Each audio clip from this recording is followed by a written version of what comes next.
Alrighty, this is video check-in number 5 for senior internship. Myself, along with Tiago, are still at Denver Christian under Coach Shane. I'm jumping right into it. Let's get into learning experience number 1. There's going to be 2 parts for this learning experience. Number 1, Coach Shane has given me a lot more autonomy.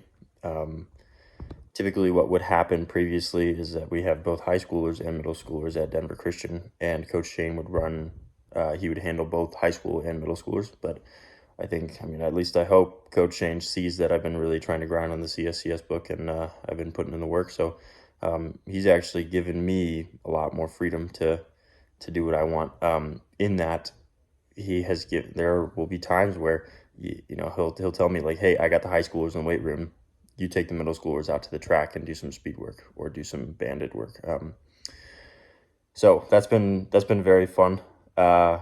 He kind of threw me into it at times, at times I wasn't expecting it, but I loved it. So really had to learn how to develop my own coaching abilities just from that. So part B, essentially, we told him, Tiago and I both told him about what we did in testing prescription at CCU.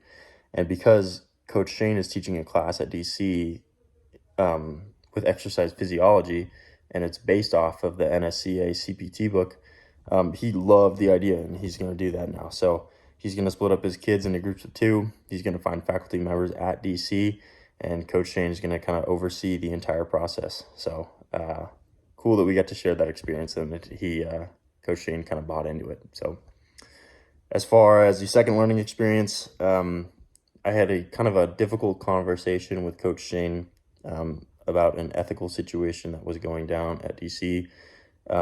Dr. B, you already know what the situation is, and I won't get too far into it, but it was a situation where a coach was overstepping his boundaries a bit, and after talking to Coach Shane and after talking to my professor, Dr. B, learning how to handle that kind of a situation as a future strength conditioning coach, learning how to handle that now, not only as a strength conditioning coach, but learning how to handle that as a Christian was super vital to my learning.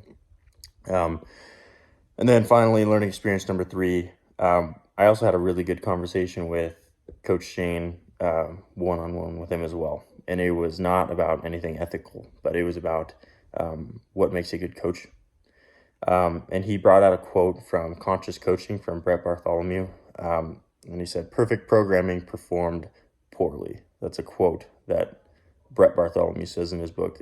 Perfect programming performed poorly, in that you can have the perfect program set out and designed, but the coach can perform it in a way that is very, very non-beneficial to his students. So we talked about that for a little while, but then he really reiterated to me that, as a strength conditioning coach, you are in a position of ministry. So yes, your role, your job is to get them bigger, faster, stronger, get them more sport specific ready. However, it doesn't have to just end there. You are in a position of ministry. You are in a position where you can teach these up and coming middle school, high school kids what it means to be a man according to the Bible. And you're really in a position where you can really reach these kids and touch their lives. So that really stuck with me, really connected with me. And, it made me realize that, my job is a strength conditioning coach, but it can go so far beyond that.